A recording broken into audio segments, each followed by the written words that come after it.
5 children. One house fire. 80 years of searching. Not one bone ever found. Christmas morning, 1945.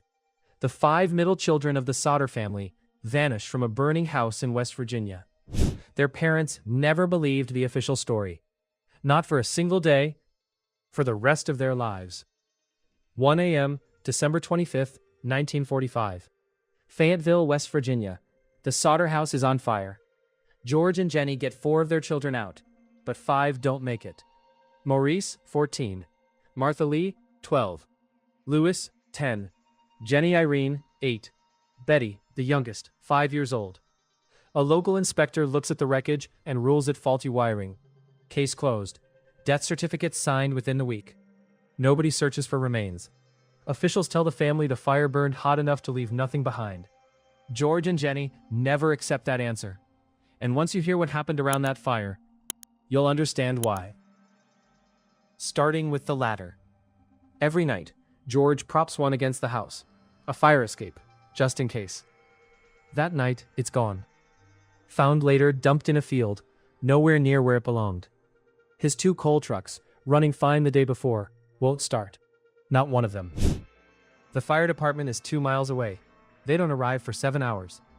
Inside the house, something is already wrong before the fire even starts. Every night, the children turn off the lights, draw the shades, lock the doors. That night, none of it happens. Just before midnight, the phone rings. Jennie picks up, a woman's voice she doesn't recognize. Laughter. Then nothing. Minutes later, something hits the roof. A thump. Then it rolls off into the dark. On their own, none of this proves anything. Together, it's the reason the Sodders spent the rest of their lives refusing to let this go. Theory 1. It really was just an accident. Fires burn hot. Searches get careless. Maybe the bones were never found because there was almost nothing left to find. Theory 2. Nothing about that night was an accident. Months before the fire, an insurance salesman stands on the Sodder porch and tells George his house will go up in smoke. Not a sales pitch, a threat. Why?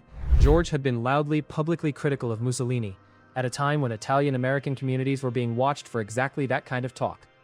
That same fall, a stranger shows up, asking about odd jobs.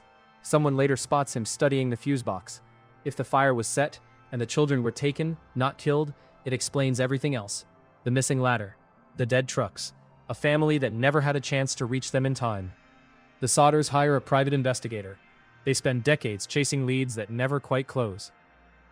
A woman claims she saw the children watching the fire from a passing car. A hotel clerk in Charleston reports 4 children who match their description, traveling with 2 adults who won't let them speak. Then, in 1968, 23 years later, an envelope arrives. No return address. Inside, a photograph, a grown man's face. Jennie takes one look and is certain. It's Maurice.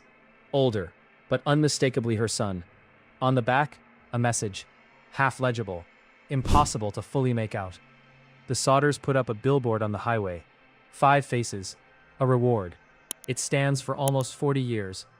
Nobody ever reopened this case. No remains. No arrest. No answer. George and Jennie died, believing their children were alive somewhere, and neither of them ever found out for sure. What do you think happened to the Sodder children? If you've got a theory, I want to hear it. Drop it in the comments. This is one story I genuinely can't finish for you. Subscribe to the channel if you would like to see more videos like this. I'm trying my best to get one out every week.